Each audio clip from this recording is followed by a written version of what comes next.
Hey, hey, hey, this is your recap auntie. Hey, y'all. Hey, this is Shar. Welcome to my channel. Welcome, welcome, welcome. Hello, everybody. Hello. How y'all doing?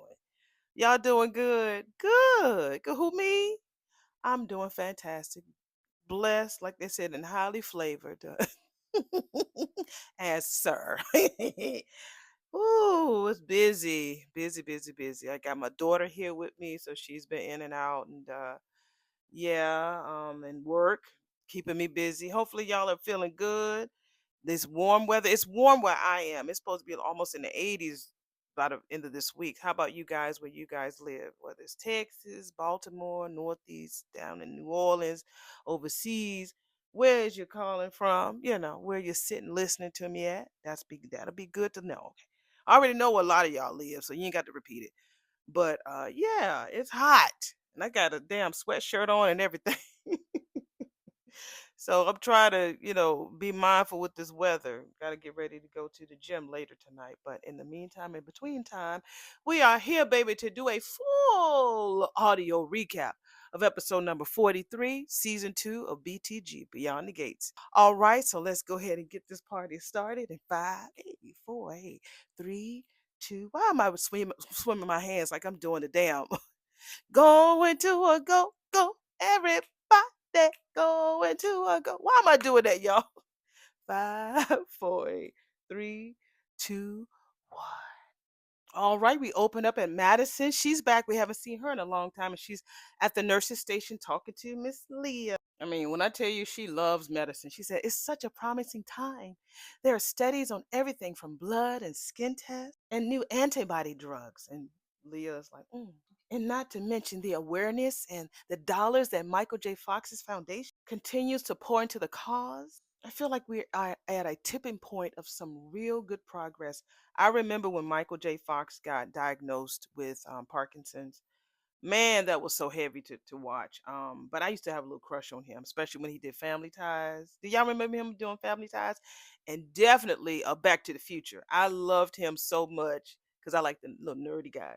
So I really did have a big crush on Michael J. Fox. Leah says, we're lucky that you're going to be making your progress right here instead of ocean away. Child, she wouldn't be able to go over there if they paid her, honey. Not now. Mm-mm. So Madison was like, "Well, girl, I wouldn't be me if you hadn't paved the way, Chief."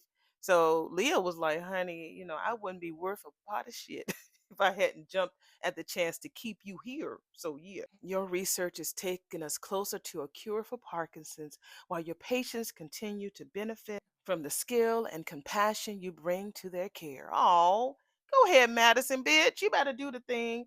Now, while they're talking, we see Ashley's there. And again, I'm going to try my best to give details, but give my commentary as I talk. But again, no pictures will be matching this. Anyway, we see Ashley. She's there like being nosy. You know how Ashley is, turning around, honey, listening. So she does interrupt and she's like, "Wow, Dr. Montgomery, you're doing your Parkinson's research here at Garland?" She's listening out for her boo Grayson, his mammy. So yeah. So we're at the palace, and so Vernon gives, and Chelsea is there. So he says, "I'm sorry that your grand had to turn in early. She loved seeing you." Oh, she was so exhausted. I should have texted first. Vernon says, "You're always welcome, sweetheart." Was it just me, or did Gran seem more tired than she was on my last visit? "It's not you," Vernon says. "It's that damn red devil." Come again? Poor Chelsea. It just flies right over her head sometimes. "He says the new chemo drug they have her on." Well, the name is not giving confidence, it's giving chills.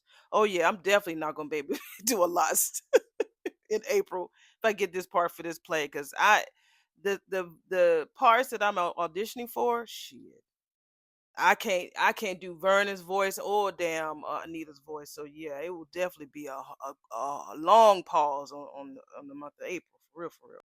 So Vernon explains about this devil. He says it's just a nickname, baby girl. From what I understand is that it scares the devil out of cancer. Okay, I like that. But unfortunately, is also a devil on your grandmammy's system. Baby, I've never seen my queen so sick. Well, we have the bop, bop, bop, bop, bop. I don't know if I feel happy about this whole going into the bop. All right. Okay. So we pick up where we left off with Vanessa on the phone with uh Kyle. Remember, he called her while she was at Uptown having drinks with Nicole. So she is continuing talking to Kyle. I don't know if I should call it timing or fate. And Nicole's just sitting there with her legs crossed, honey, just listening. So he says, and how is that? Because he's still at the country club. I'm sitting here sipping cocktails with your favorite psychiatrist, Hottie, right now. She's so naughty. He says, well, well, lucky you. And she says, and who's the lucky lady? And so who's the lucky lady, Nicole or me? He says both. What you trying to do, Kai? She's like, how diplomatic. And when I tell you that Deb Nicole is biting at the bit, what the fuck is he saying, girl? So he did say, like I told y'all the other day, he wants to sign the lease agreement on the last condo that she showed him. So yeah, he's trying to make some permanent roots there in the Fairmont and the Cresties. I knew it, she says. You had to have it look in your eye. I remember. What are you flirting with him, Vanessa? She's like, have to have what? Nicole is so nosy. And have you decided on the timing? We discussed several options, if you remember. Nicole is like, what the fuck are you talking about, girl? He says, I was looking for something more long term. He said 6 months, maybe a year. Oh, honey, this is wonderful. We simply have to drink to this, honey. Where are you? She asks him. He was like, damn, I'm at the club. Damn, you really are full service. Like, do you normally close your dream homes with a complimentary celebration?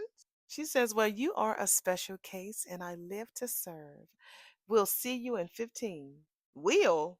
We aren't going anywhere until you tell me what you had agreed to on my behalf. This is what Nicole is telling Vanessa. She said, I'll tell your ass in the car. Come on, Thelma. I'm taking you on a road trip, honey. So they skedaddle. So we're at Bill's and Haley's office. And y'all did agree she finally has something on that's pretty. I'll have a picture of it at the end. She does have something on that's really, really pretty cute and professional for the first time. So Bill asks her what the fuck's up. What do you mean? He says, you're damn tense. Were we in the same room when Tomas was in his stumbling? Stumbling over what? He knew exactly what he was saying. Because he's got me wondering if he's the damn right man for the job. Shit, Bill says what you fucking saw was what I damn taught him. My newest junior partner came to me for guidance. Look, the kid's got this, all right? Just trust me. Look, this is his first criminal case, babe, and it's already served him. He showed enough initiative for you to promote him, but I don't know. Maybe it's time to call so Lynette doesn't wind up serving time. He says, look, girl, I know that you're grateful to Lynette, but we have far more pressing matters on our docket right now. Like what? Your ass giving me my firstborn son. Well, with all of its devilish properties, how does this drug compare to her old cocktail? Back at the palace, and this is Chelsea talking to her grandpappy about this new beast that Anita has to fight. Well, it is a level up in every way, positive and negative. Higher survival rate. I'm sorry, a higher survivor rate. All those damn auras, but more nausea, greater potential for heart disease, more hair loss. Well, should we look for another treatment? Because that list kind of sounds like the small print on one of those drug commercials. Her team, baby girl, says that this is the best course. But with all the long term effects, even with all the good this devil does, is it worth it?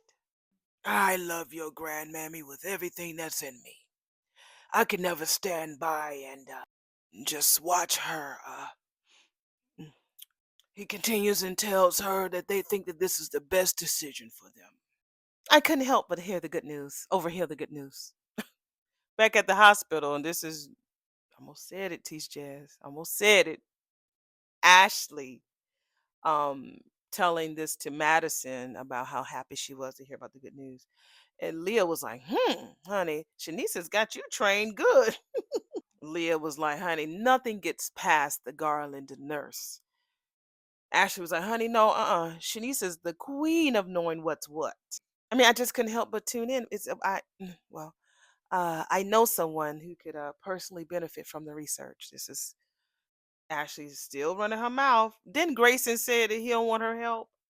She sure don't know how to be obedient. So Leah was saying, oh dear, is it someone close? Parkinson's is such a tough one. Well, it's someone who's close to someone, Ashley says, who is sort of getting close to me. So whoever this someone is, he or she would definitely benefit because of Chief Whitmore's glorious prowess at moving mountains, Dr. Madison said. She's the reason that I get to do my fellowship right here at Garland instead of in Copenhagen. You think so, huh? All Leah did was just look. Okay, Henry VIII. We're back at Bill's office, and that's what Haley calls Bill, and he's like, "What? Earlier, you was fine with whatever flavor baby we got. Now you're demanding a male heir, like we're in some real life period drama. You are. you, you is, bitch. You in a drama. It is period." He says, "Well, oh well, now does that make you my little sexy Anne Boleyn?" When I did Still Magnolias, I had a back and forth with one of the characters about Anne Boleyn. I was like, "Who's Anne Boleyn?" And so, but the other lady had to tell me who's Anne Boleyn is, and it was just too much for me. So I was like, "I don't want to hear about that shit." So that's interesting that they mentioned about Anne Boleyn. He says, "Well, the woman was so beguiling that Henry just had to have her ass. That woman changed the course of history with just a bat of her lashes, just like someone else I know. You bitch." Well, yeah, right until the point that she, like she made some type of gesture. And he says, "Well, you are perfectly safe with me." I don't know, honey. I don't know. Well, listen, I know you think I'm giving you the full court press, he says, but I'm just trying to make our dreams come true of having a baby. That's all, baby. And we've waited long enough, and once we get the all clear from our doctors, we can get down to making that little K. There you go again, a little king, huh? Why not a queen? He was like, "Fuck, Haley, I was just teasing. Damn. You used to like my baby bump jokes." Mm-mm. So he was asking her what the fuck is wrong. She rolling her fucking eyes like she always do. They ain't nothing new. In what cinematic universe are you not Gina Davis's doe-eyed wild child? This is Nicole and Vanessa finally show up at the country club. I am definitely Louise to your Thelma. So, I'm totally Susan Sarandon, Vanessa says. Yes, you is, honey, because Susan was wild. Like I love that movie. That's one of my favorite movies. Is what was it? Was it Brad Pitt, the young Brad Pitt, and she, yeah, that young boy. Putting the pedal to the metal, honey, and driving us off a cliff to forever freedom. No, wait, because first off, I am the better driver. Nicole says, "Moot when you consider when you're driving." Damn, Vanessa, is Nicole that bad? Oh, please, honey, you will be making out with some hottie drifter while I made our elegant yet unorthodox exit plan. Vanessa was like, "Bitch, maybe a couple months ago, honey, but definitely not right now." Oh, really? Let's look at the fucking scorecards, girl. Vanessa says. And Nicole's like, "My numbers do not compare to your lesion." Facts.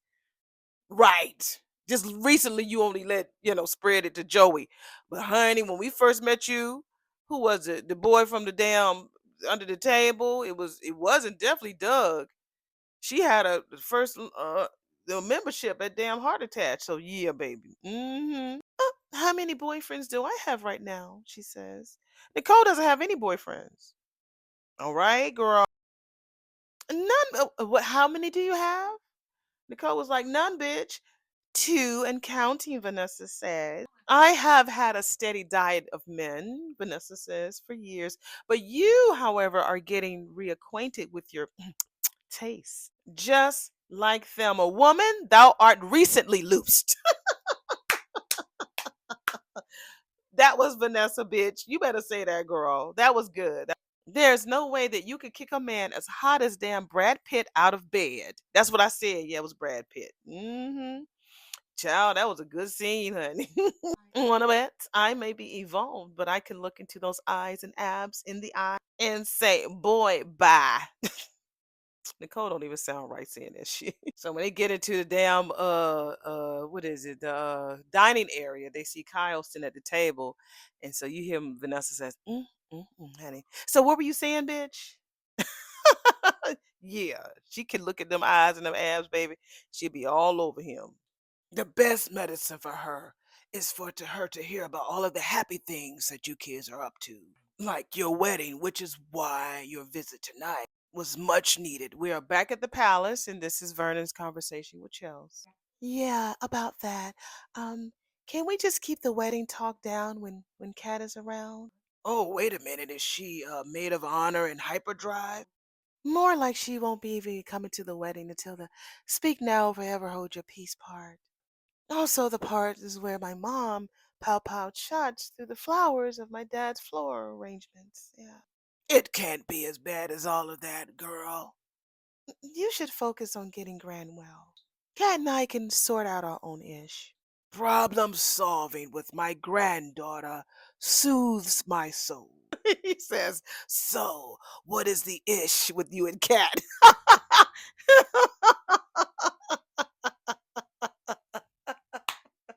That was too precious. That was too precious. What is the ish with you and Kat? She was like, you shouldn't be able to say that word and still sound cool. Did he sound cool, girl? Did he sound cool? What kind of ish? Okay, all right. Hell, your granddad's always cool. Yes, you are. Kat and I had what's maybe our biggest fight ever. She's probably out looking for an apartment as we speak. Well, she actually probably needs some time to cool down. Well, Mom seems to think I left Kat feeling doubly abandoned. You did, girl. I'm sorry, honey. You did. You did. You did, Chelsea. You all of a sudden, oh, girl, I'm going to Copenhagen. Bitch, wait a minute. Our purse line is just popping off. Well, but love is love. And I love her. I mean, I can do it over. Girl, no, you can't. You can't just leave. I mean, I can. And I'm, oh, wait, girl, we going to get married. It'd be like so extreme. Kat has, like she said, I've had to learn how to deal with your fast ass, wild ass, pill popping ass life. I had to deal with that. Madison ain't even seen that side. All of a sudden, you just want to hop up and leave. Girl, you get bored so quick. So when she said doubly abandoned, Vernon was like, explain the math and that shit, because I don't know what you're talking about. Well, first, when I decided to go with Madison to Copenhagen, and then when I decided to stay and get married. Didn't I just say that shit? I just said that. Oh, so you think that Kat just might be acting out because she's feeling damn ignored? I think it's more than that. I tried telling Kat that she wouldn't be losing me. She'd be gaining Madison, but that didn't go over well. Mom even compared her feelings to how Mom felt when Dad left her for Haley. Your mom may be onto something, girl. Do you seriously think that too? That I am my dad in this situation? Yeah. That I was just as careless with Kat's feelings as he was with Mom's? And, oh, anyway, I thought getting the all clear from the doctors is the only thing that was holding us up, bitch, for trying for a damn baby again. Then we're back at Bill's office, and this is what he's talking to the backside of her, because she ain't even looking at him. She looking out. I'll have the picture of it at the end since I mentioned it. But yeah, it's like 6 months ago, honey, you couldn't wait for him to just give you a baby or two or three. Now you're like, I mean, wait, baby, can we, let's wait. There's something else. He was like, well, what the fuck is it? Me. Well, what if after all this waiting, I can't give you the son that you had your heart set on? He said, then we'll just have a little girl that I will love just as much. I see all those visions of, you know, ball games and those little beds that are shaped like racing cars just dancing all in your head. But what a babe, what about the Barbie dolls? Y'all, I saw a Barbie doll commercial this morning. I'm like, first of all, it's March, right? Why are we showing Barbie commercials? Okay. Then they showed Barbie had a dog, and the dog had a little pooch. Let me know if y'all seen this commercial. Oh, if y'all grandbabies or kids got them more grands because we got a little more older people on here. Um, and you could tell that from the side the baby, the dog is pregnant, honey. When they slipped, they opened up the little hatch, and all these puppies was all these damn puppies was falling out this dog's stomach. I'm like, okay, is that what we doing now? We all these years y'all had Barbie, now y'all giving these puppies just fall with these little babies. Don't y'all think the little kids gonna ask the mom and daddy where the babies come from? Y'all are actually making dogs. Well, shit, the way these kids are now, honey, they might be like, "Mom, sit down. Let me tell you a thing or do too about the birds and the bees." Look, I know I've had my dreams about me having a little boy, but I know exactly how a little girl can be humbling in the best of ways. I mean, she can break your heart open with just a look. My boyfriend has his first grandchild. Lord have mercy. I might as well step out the way because he calls her his little bumblebee. And when I tell you that he's a big guy, I already told y'all that baby. She'll be 1 in July. That baby has him wrapped around her little bitty finger. He's just melts, and it's so adorable to see how he is with his grandbaby. I mean, he's already so loving, but to see how he is with his little bumblebee, it is just so adorable. And she's beautiful. She's like one of those babies that knows she's pretty. Like when his daughter and his son-in-law takes her out and they go out to restaurants and stuff. There's a restaurant that we go to a lot of the times, and the waitress, she knows us. And so she tells us, like, when she sees the baby, honey, she said, "Baby girl, no, she's pretty." I said, "She knows she's pretty. She knows she's gorgeous." So yeah, babies are adorable. I mean, I'll be 55. I'm not a grandmammy yet. I ain't rushing, but I know my son is definitely connected with his lady. So I'm not too sure how quickly they trying to do things, because they're still young. They have a lot of things they have to really go through first. I talked to him about that 3 months ago. What you trying to do? Oh, I'm trying to finish school. I'm trying to get a good job. I'm trying to move back to Charlotte. Blah blah. Oh, all right, now nigga, you tell me that now. Well, y'all in the midst of what you in the midst of, shit. Y'all that's a whole nother song. All right now, because it's just them. They ain't kicking with nobody else. But I'm like, okay, all right, shit. But knowing me, I would be all on the floor just kissing my grandbaby, wrestling with my grandbaby, just loving, just loving. I mean, I heard that there's no other love like a grandchild's love. Y'all who are grandparents out there, give me some pointers. I mean, I want y'all to talk to me, damn it. Tell me what do I look forward to when I become a grandmother for the first time, and when I do, y'all know I'm gonna tell y'all, right. I would definitely let y'all know that when that day comes when I become a grandmother. So yeah, my mom was, because I was in my early 20s. So yeah, she was at a decent age, but I'm 55. Yeah, I'm gonna be a grandmother, old grandmother. But it's good though. It's cool. That a lot of only two of my friends, a lot of people that my age are, grandmothers. That's no shade on nobody. But me and one of my other girlfriends, she's 50. She'll be 55 this year. She's not a grandmother yet. And another one of my girlfriends, she's 53 or 54. She just turned it in January. She's not a grandmother yet. She has 3 boys, and she's praying for one.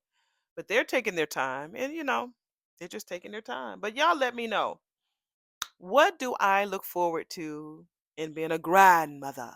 All right, back to the show. Oh, he says, you have not lived until you seen your little girl standing on your loafers while you teach her how to dance. I hope you dance. I love that song. But one of the reasons you wanted to have a child at all was because I was giving you something you never had before, which was a little boy. He's like, Haley, bitch, Haley, damn it.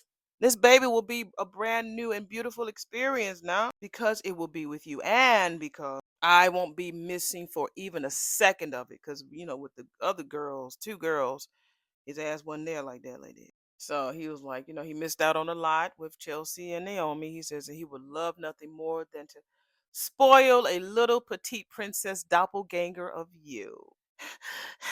But what if I can't carry it to term? Oh, what if I miscarry again? Or extra ass. The thought of it just breaks my heart. Girl. And disappointing you just might destroy me. He says, well, if the worst just happens again, well, I'll just hold you in my arms and we'd mourn together. Don't do that to me. I almost said Ted. Bill. Oh my God, really? You better be putting on, motherfucker, because that was heavy. That was heavy. Cause I've been there. I was pregnant. Lord, I remember, wasn't that one? It was a long time ago, and I had one. So it's hard to hear stuff like this, and with the fact that she faked hers, make me even hate her ass even more. Shit. I don't deserve you, she says. He says, no, no, baby, I am the undeserving one.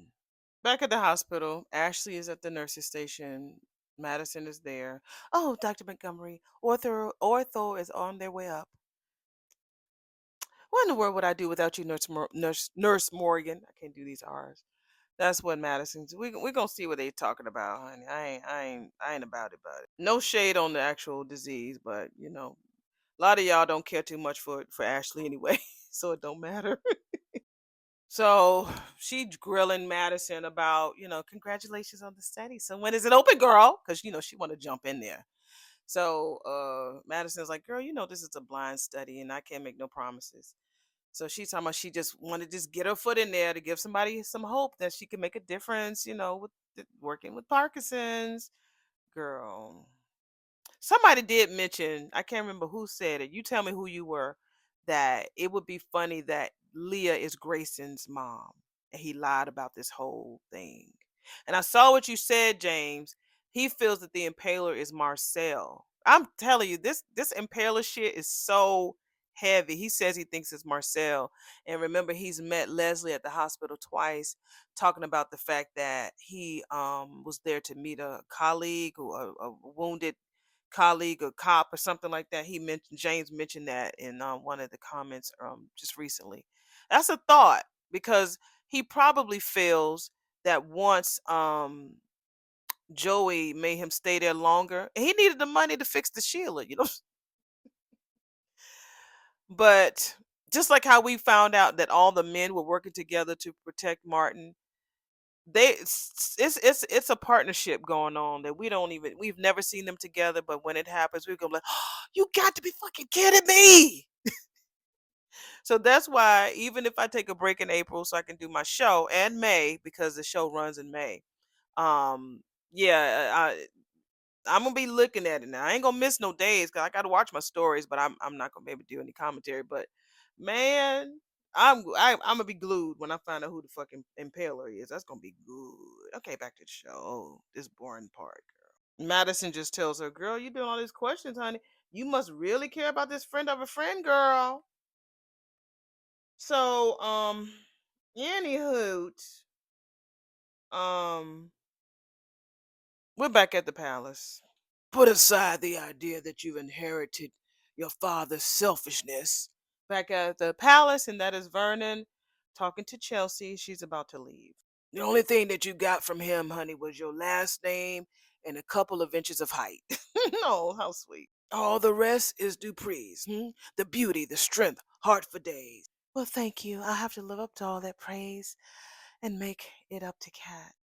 It feels so weird that I'm in the happiest moment of my life and I don't have my cousin to share it with. I mean, we should be cake tasting and dress shopping. She should be getting on my last nerve instead of other way around. Wow, Vernon says Kat has always been your person, and now you're about to walk down the aisle and vow to make Madison the center of your universe. That doesn't change my feelings for Kat. I mean, I need her now more than ever. He says, sure, I know that, honey, but Kat may need some convincing. You've got to make her see that there's room for both your ride or dies. They really got Vernon talking hip today. All right, I see you, cool, Clifton. She says, how do I do that? Keep reassuring her until she believes it. Are you sure? He said, of course. Hell, I named you Chelsea Cat. Yeah, you did. She says, I needed to hear that. And Granddad, Gran will beat this red devil. We Duprees need her at her full strength because she is ours. Okay. We hear a doorbell at the palace, and it's Carlton there with a box and something.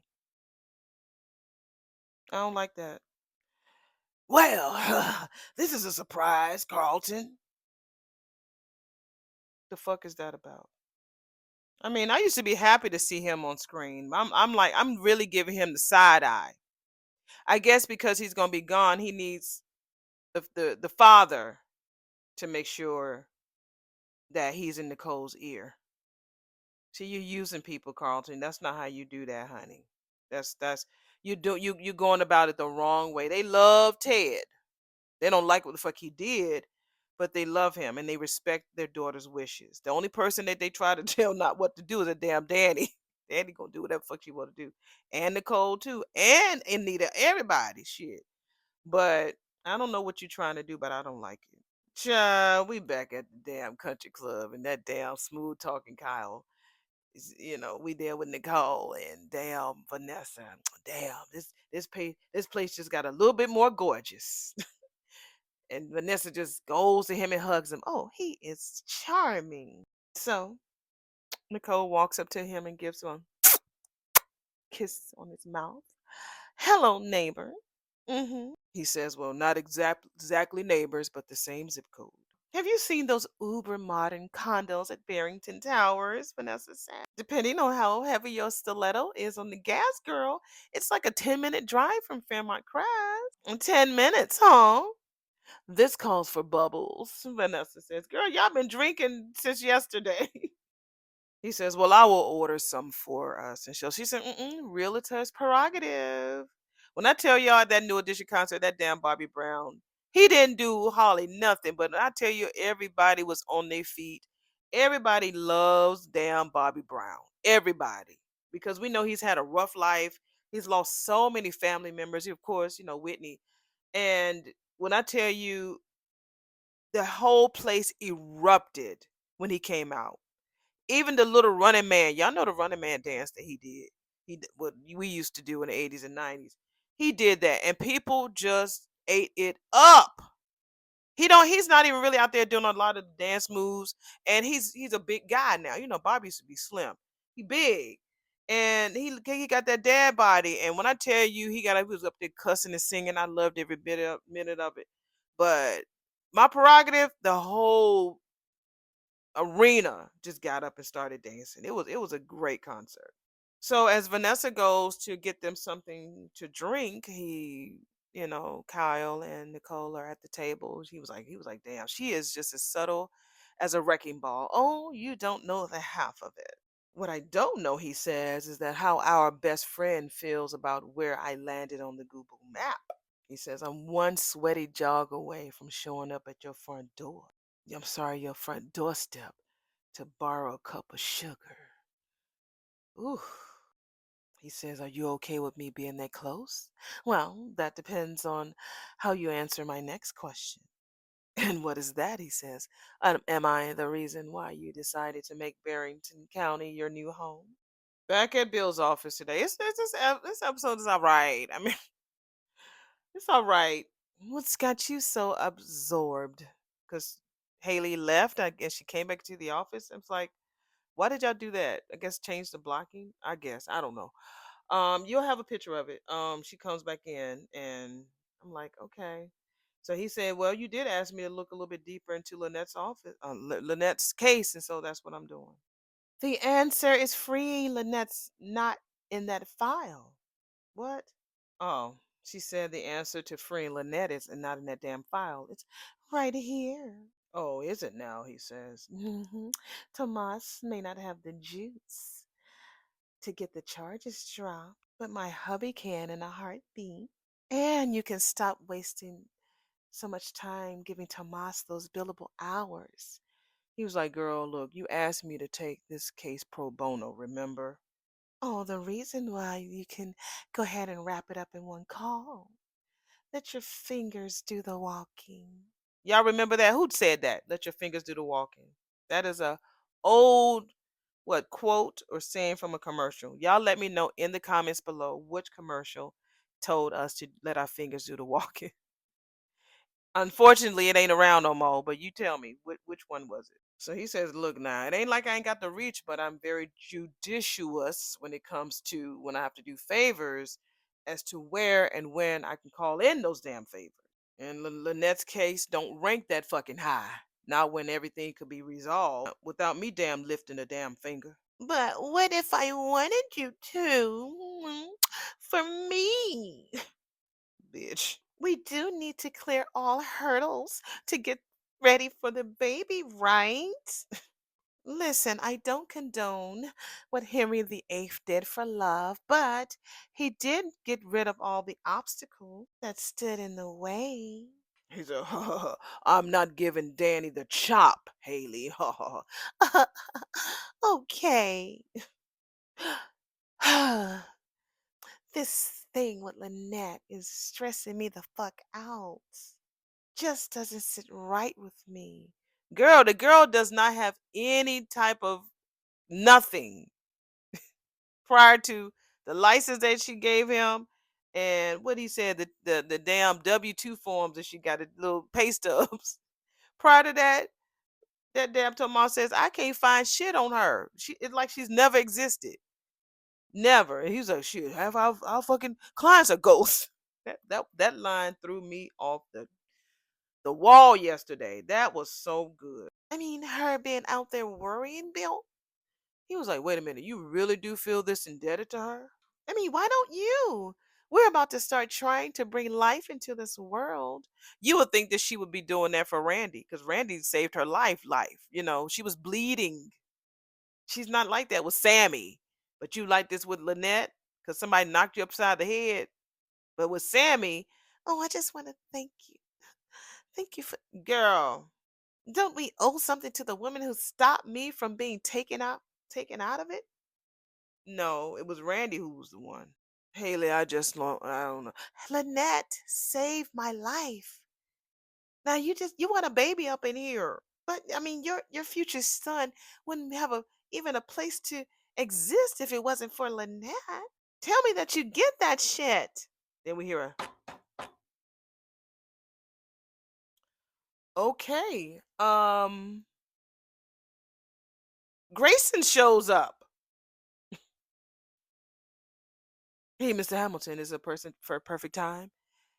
And Haley tells Grayson it's the perfect time, Grayson. Did they meet Grayson at the hospital? I think they did, right? Did they? Y'all tell me in the comments below. That's weird, Grayson.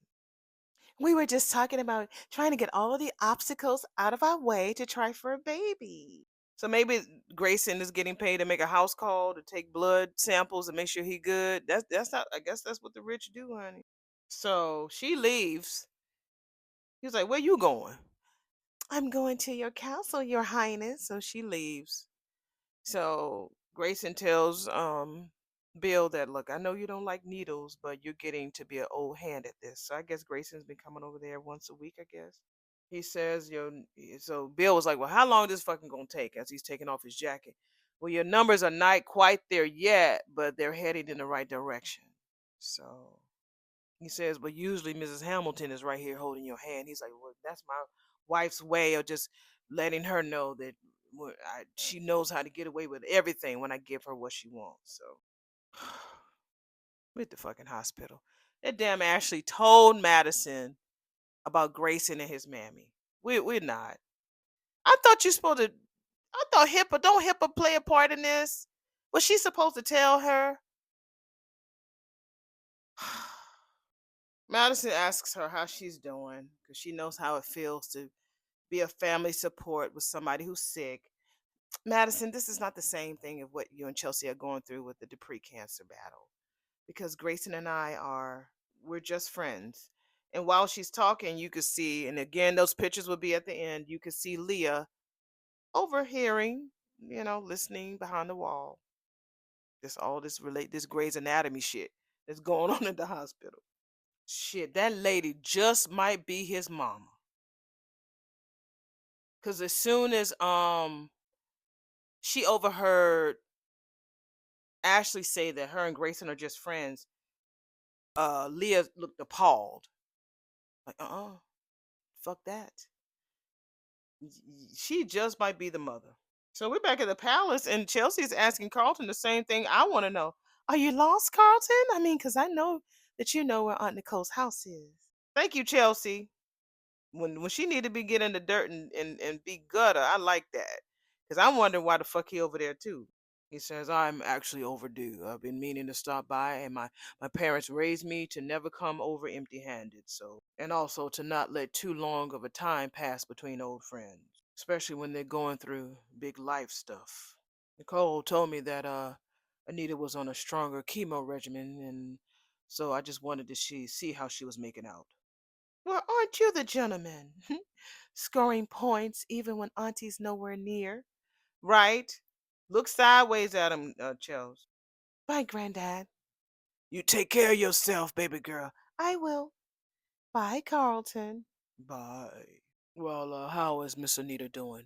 Well, because Chelsea leaves him there with Vernon. She's stronger in mind than in body today.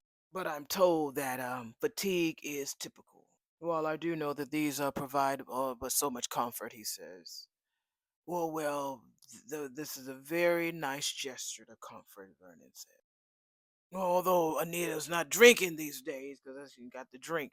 He says, well, the candy is for Miss Anita. It's made with ginger, which can help with nausea. Okay. And the scotch is for you. Oh, well, thank you. The list of things she loves that she can't stomach is growing. Well, I'm sorry to hear that, but there will be definitely so many more delicious dinners on the other side of this. Let's keep going. So Carlton just goes on and talks about how, he really believes that the universe is really going to bless them because they've done so much good things for so many in the communities.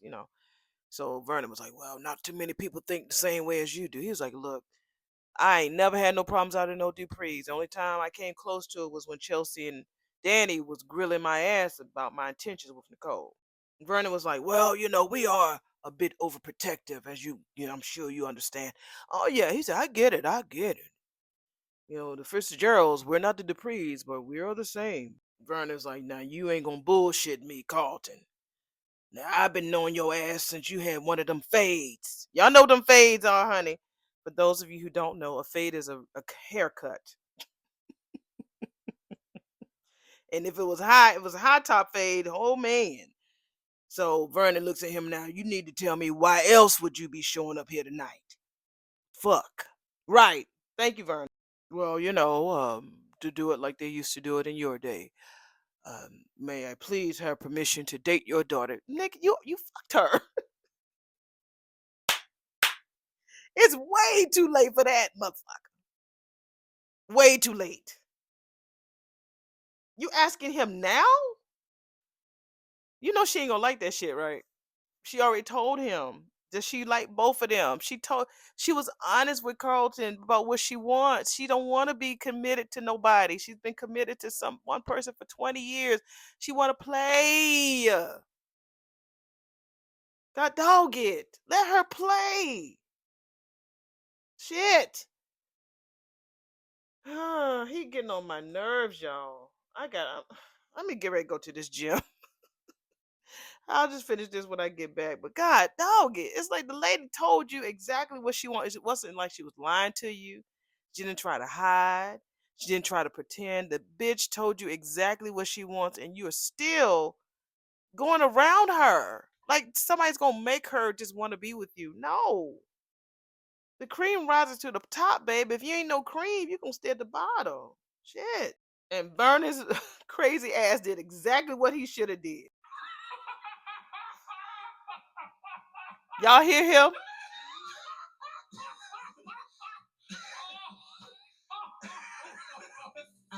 Yeah. That motherfucker laughed in his fucking face. Yes, he did, as he should have. This was the pinnacle of the show. Cause I was getting bored, honey. Yeah, I'm gonna go to this gym. I love the idea of being close enough. I love the idea of you being close enough to swing by to borrow a cup of sugar. We are back at the country club, and this is what Nicole is telling Kyle. Or anything else. But, Kyle, if you've moved close to me, for us, he was like, okay, Speed Racer, slow your fucking roll. You can slow down now, all right? He says, we ain't fucking going nowhere that you don't want to go with this girl. See, he know how to play it. You know what I'm saying? He's not trying to pressure her, push her. Carlton is the one that wants to make her an honest woman. Kyle's like, look, I'm letting you lead, baby. I'm letting you tell me what you want. We won't do nothing until you tell me what you want. Which is how it should be. That because that's what she said she wanted. So he was like saying, even though he feels that they're killing it about being serious and not being serious. Me too. I just don't want anything, to be you know, any sudden changes or moves to change things between us. He says, well, just to let you know, the mother of all condos that Vanessa happened to show me just happens to be smack dab in the middle of where the hospitals and clinics are that I work with. Okay. And it even has all the bells and whistles that I never thought that I ever wanted. And that's all there is to it. He says, shit, I ain't afraid to live 10 minutes away from your sissy A's because I know we can both handle it. I know that's right. See, that's a grown fucking man talking. She. He says nothing changes except for me cutting my late night response time to your late night fucking text messages, girl. He says you will only see me as much as you want. Well, when you put it that way, shit, he talking some good shit. I'm not Carlton. I'm not trying to wife you, Miss Dupree. See, that's what I'm saying. You think Carlton might kidnap Nicole's ass too? He says, however, I do want to single the hell out of you in that conveniently located bed. Whenever you fucking want me to be there, I want to single the hell out of you. Shit. She's like, shit, how about now? He says, shit, you ain't got to ask me twice, neighbor. Let's go. You ready? I'm ready. Let's do it. So she get ready to go. Vanessa comes over there like, I take it that you'll be having your Brad Pitt to go. Hmm? Hmm? He says, thanks again, Vanessa. I'll text you about the lease. So he pulling her, honey. Rain check, Thelma. I'm ready to go get banged up, boo. Oh my God, you should have heard Granddad say it. She was so adorable. We see Chelsea meeting with her boo at Uptown with Madison. Yeah. In another life, he'd be dropping bars like Kendrick. Or Madison says he will be a swoony R&B singer like Kenny Lattimore. So she talks about what is she going to do about Cat. That's what Madison says. We're not going to really go too much into their conversation. So she said, well, excuse me, I burped. Excuse me. She said, well, Granddad, Mom, and Andre had said the same thing, but a different way. I just want to skip to the part where everybody's made up. So, but I am willing to do whatever it takes. I just need for Cat to open the door. Madison was like, girl, she will. This is just a blip, honey. You two love each other something fierce. Yeah, okay, well, enough about me. How about you, babe? How goes work? So Madison just tells her she's starting to really let everything sink in about this whole fellowship thing becoming reality. So, little chit chat. We're not going to go through the whole thing. She said everybody's so excited about her being there, and boo, if I actually do this right, I can actually help a lot of people with Parkinson's. My boo's gonna help cure Parkinson's. Girl, cure it? Okay, that girl must be a miracle worker. So Madison was like, okay, girl, okay, baby steps, girl, baby step. So so Madison says, I just want to be able to, to increase mobility and ease the pain. My boo's gonna change lives for good. On the screen it says, Yola see a picture at the end. It says sing songy. How cute. So Madison was like, okay, girl, I'll take that. And I'll take this. So they kissed each other. Mwah. So they just happen to look at the door, and guess who shows up with her long bear coat on? Okay, great. Haley's here. So Madison was like, well, do you think that we should just get it over with and just say hi to her ass? I'd rather get into 10 more Chelsea Cat fights tonight, girl. Uh-oh. So we see that she's there by herself. So Madison was like, okay, is she there on her own? Oh, girl, I'm sure that Dad is just there parking the car. He doesn't let her out of his sight since the mugging. So we are at the back at the hospital, and we have Grayson. I haven't seen him and Chelsea in a while. I mean, no, not Chelsea, but Allison in a while talking. He was like, "Hey, you just dropped off some blood at the lab, but I got your text." He says, "Did you make a decision about dinner?" Well, I was just actually texting you about a little bit something that's more important, and I'm hoping that you will be okay with it. He's not. He already chewed your ass out, girl, 3 weeks ago. You should go again. I don't want to just overstep anyone, but I just want to help. He's like, well, why don't you? He's like, should I have a seat? I mean, damn, should I? Because I need to know what the fuck you're talking about. I can tell, what's going on. You know what I'm saying? He's like, should I brace myself? Soon as she says, okay, I just found out that there's going to be a new Parkinson study right here at Garland, head by Dr. Montgomery. And he's looking like, he lets her in this bitch.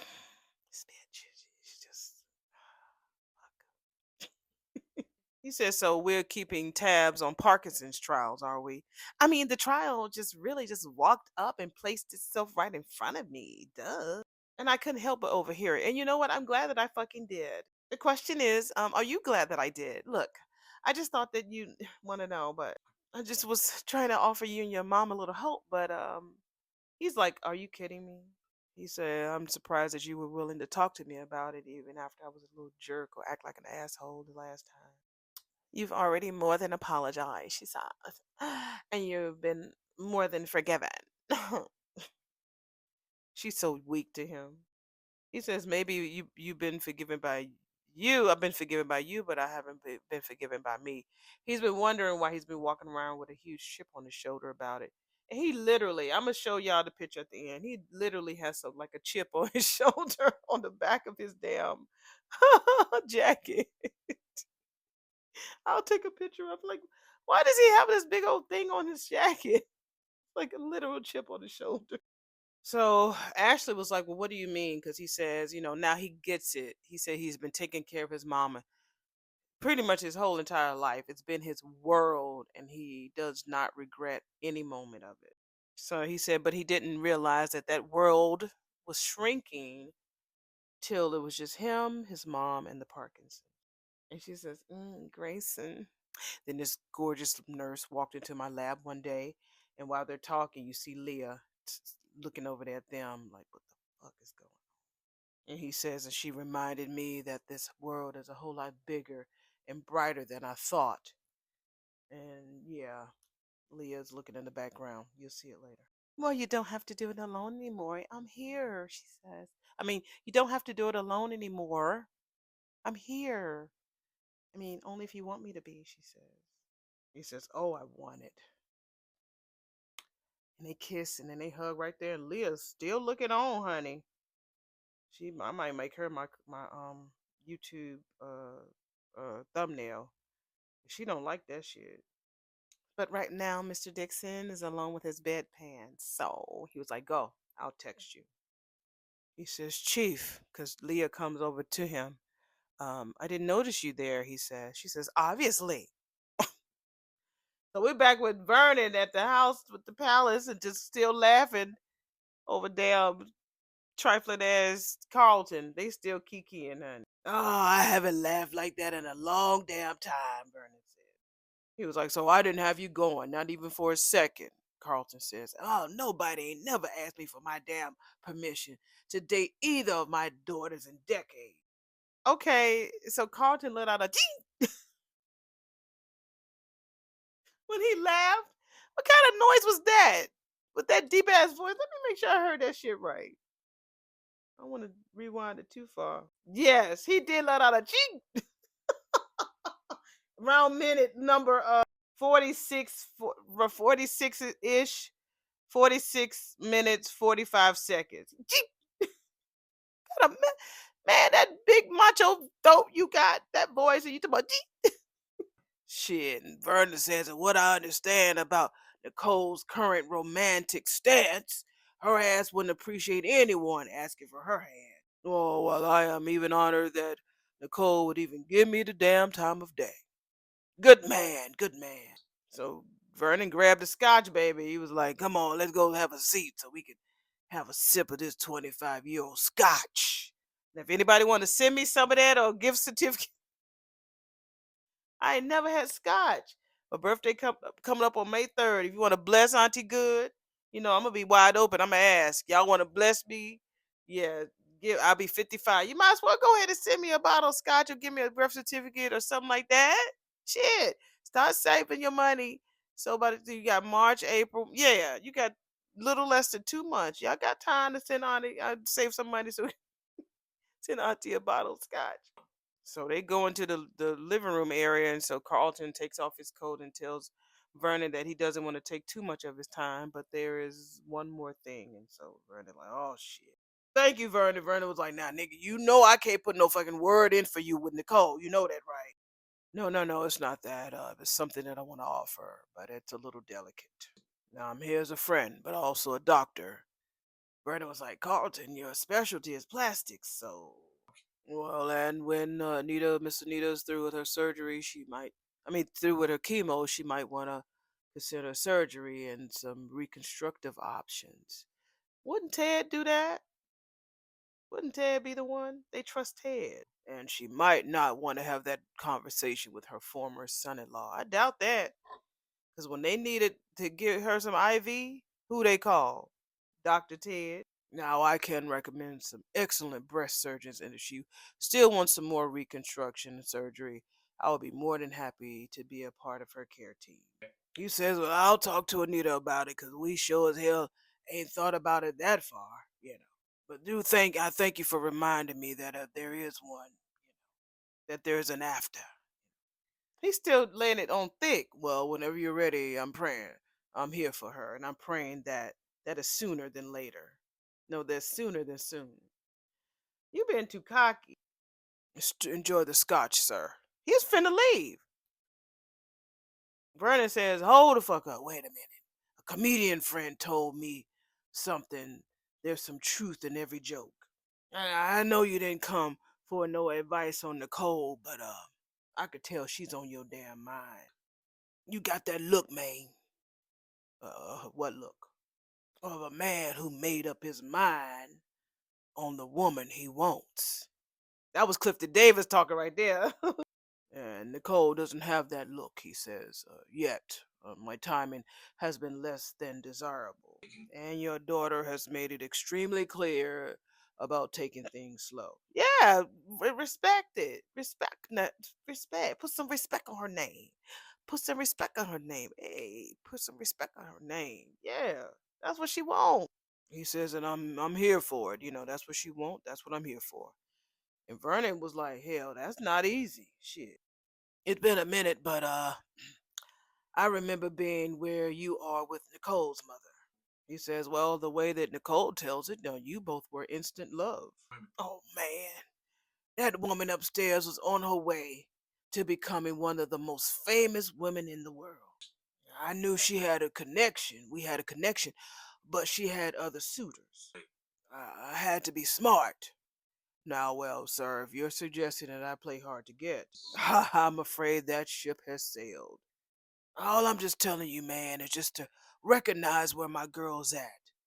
She's just not healing up from the hurt Ted dealt.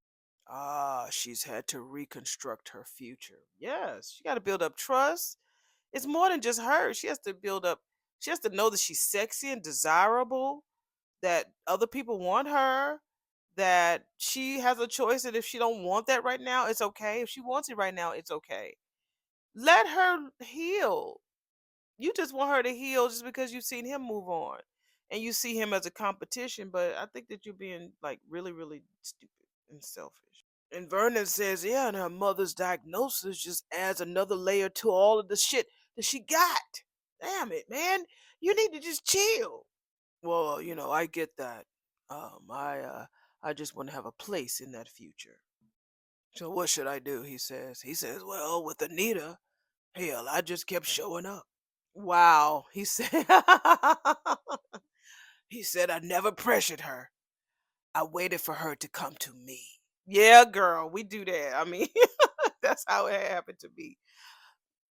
Sir, he said that he's had a crush on me for a long time, and he mentioned to a mutual friend of ours about me. He would ask about me for a long time.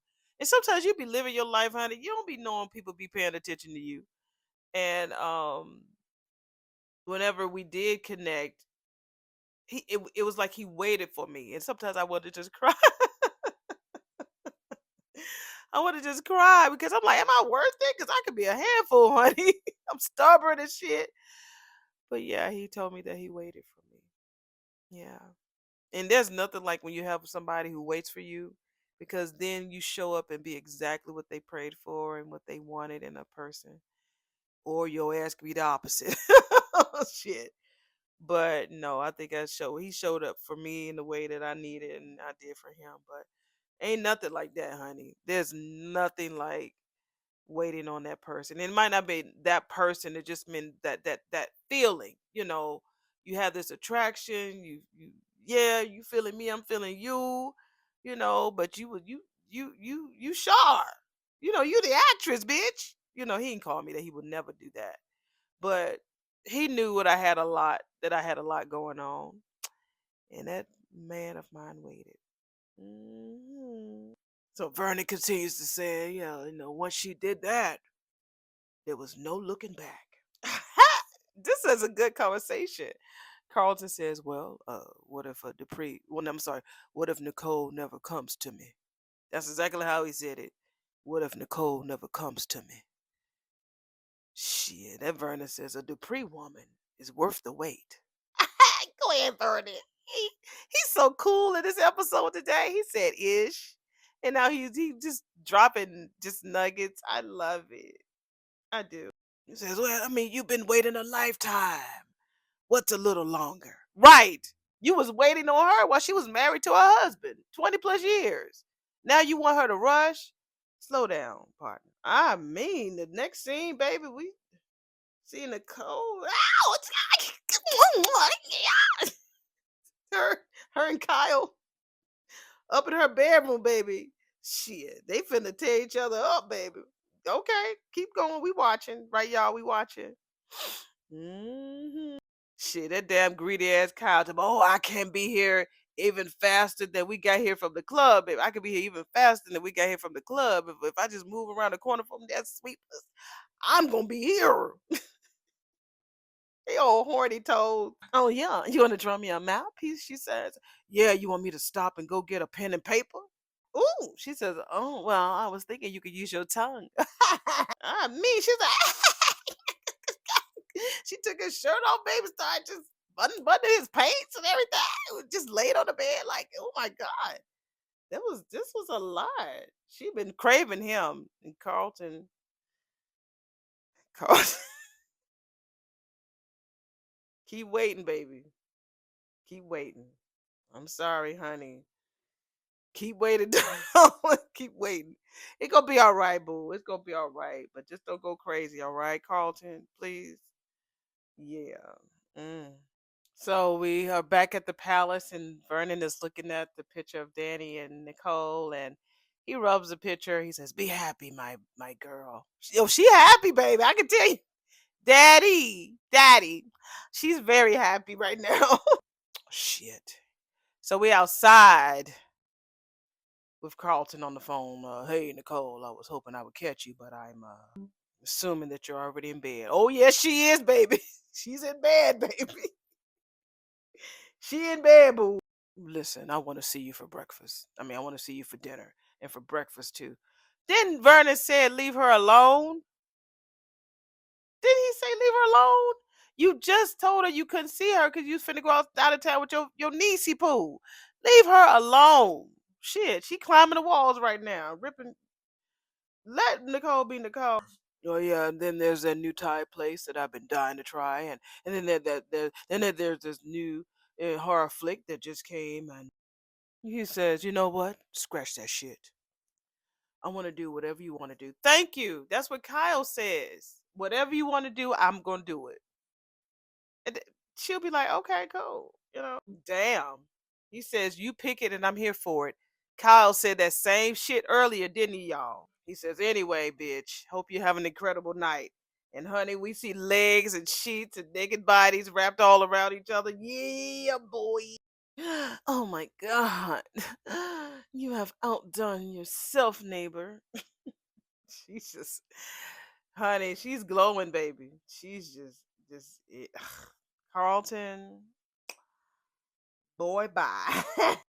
So Kyle was like, "Can I see you about that sugar?" She's like, "What sugar?" She said, "Help yourself." And he went under the cover, baby, and cut himself a cavity, baby. And at the end, they show a little picture of Carlton, new voicemail, missed call, now and then a minute ago. Oh, well. You didn't tell me that you and Nurse Morgan had gotten so close, honey. This is Leah telling this to Grayson. When she mentioned the concern that she'd had for her friend whose family member has Parkinson, I didn't even think of you because you wouldn't be stupid enough to fraternize at work. He says, I'm allowed to have friends, he says to her. She says, I don't kiss my friends like that. I wonder how they fucking. Makes me wonder how they getting it on. Uh-oh. He says, don't give Ashley another thought. I won't let her or anything affect the work. That's the impaler. She's the impaler. She's the fucking impaler. Leah is. Because she's not going to be here long. Because she only has like, I think she's going to be here till like July or something like that. She's the fucking impaler. She leaned in and told that motherfucker, you better not. And even dad, he's getting all crazy about the perfect way to parallel park, but he never takes this long. We're back at Uptown. That Leah is the impaler, y'all. Leah is the fucking impaler. She is. It's clear now. She's the impaler. Um, so because they keep looking at Haley like, why the fuck is Haley still there? Watch Rammy come in there. Randy plus Sammy is Rammy. That's what we've been calling him. Watch he comes in there and sits with Haley. So Madison was telling Chelsea, I mean, maybe he ran into a client or a friend in the parking lot. And like clockwork, or like I said, Rammy comes in there to sit with her. Why does Haley go out in public and meet with him? Y'all is the most dumbest criminal. Or Haley has a new one. Do you think Dad's hired permanent muscle for her? What the hell have you been? She asked Randy. He was like, yo, chill, all right? He says, I don't fucking control the traffic gods. I'm here now. Where's the fire? In my belly if we don't figure something out, she tells him. Madison was like, bitch, I think I've seen him before. At the hospital, honey. Where, honey? With Haley? Madison was like, I can't place him. But you know how I am with faces, Madison tells Chelsea. Yeah, Madison says, I'm curiouser and curiouser, bitch. She says, that is not the way friends greet each other, Madison says. Chelsea was like, girl, it is if he knows her really, really well. You gotta be hella close to even fight like that. Hey, listen, do you remember the Greer case? We're back with Bill at his office. Yeah, that one, that one. Well, I think it's time for you to show your gratitude. Is Mike coming back? Hey, come on now. Relax, man. Relax. This favor won't hurt, okay? Now, there's a small embezzlement case resting on your desk right now, and I need for you to make the case for Lynette Wise disappear. All right, and that was the end of episode number 43, season 2 of BTG. Loved it at the end. It was a little boring at the beginning and loved it at the end. So let me tell you about what parts I dug the most. Let us see. Be right back. Oh my God, I loved Madison's hair. I mean, Madison normally has her hair longer, but whatever type of wig they got for her when it first came on, I was like, okay, look at Madison looking all cute with her long hair. It really looked cute on her. She had a little baby hair in the front. So you'll see the picture of that on the screen. That's the first one I did like a lot. Now the scene with Vanessa being on the phone at the bar with, with Nicole, that was really cute. Vanessa was really cute and everything. I really don't have a lot to say with that, but that was really cute. So that'll be on the screen. And the next scene, y'all did, I think I mentioned earlier in the video about you guys saying how Haley finally looks professional. She didn't have nothing tight and squozed up together and high and lifted up to heaven. She looked pretty decent in this episode with that one. So I was pretty cool with her. I like how when Vernon got up and when he went to go to the bar area when he was talking to Chelsea about how Anita was doing and feeling, and how Chelsea leaned into him and gave him a nice hug. She leaned on him. I thought that was a really perfect scene. I liked how it looked gentle. And he gave a lot of wisdom. It was really about him, this particular scene. um how Leah in the hospital scene, how Leah was looking and listening to Ashley Madison honey. Ashley and Madison talking about the Parkinson thing. She was leaning in with what they talk about. That was good. That was good. Haley, when she was talking about Miss Bolin, I can't remember, from Henry VIII, how she cut her neck. Again, y'all will see the pictures right here on the screen. That was a really interesting way of them doing it.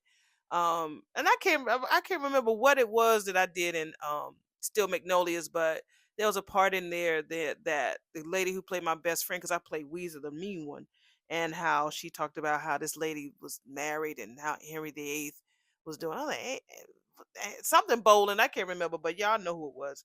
How Haley looked really, really pissed as always. Ain't nothing new. Nicole, and Vanessa, when Kyle came into the country club and they waved at him like, "Hey, boo, see," excuse me if you heard a noise. What other pictures did I take? I think I took one of Nicole, um, and Kyle in bed together. And of course, you're gonna hear Vernon laughing in the background. That scene was so funny because, and that whole little weird noise that Dab that Dab Carlton make. What was that? That was weird. That was weird as fuck. But anyway, thank y'all so much, and let me go ahead and get all this mashed together. This is the new format. I'm not changing. I love you. I love each and every one of you. I love your opinions, but I have to do what's comfortable for me and what's doable for my schedule. Because right now it is damn 10:13 at night. And if I was even trying to match things up, baby, I'm going to bed. Y'all, see y'all in the next video. Love you. Bye.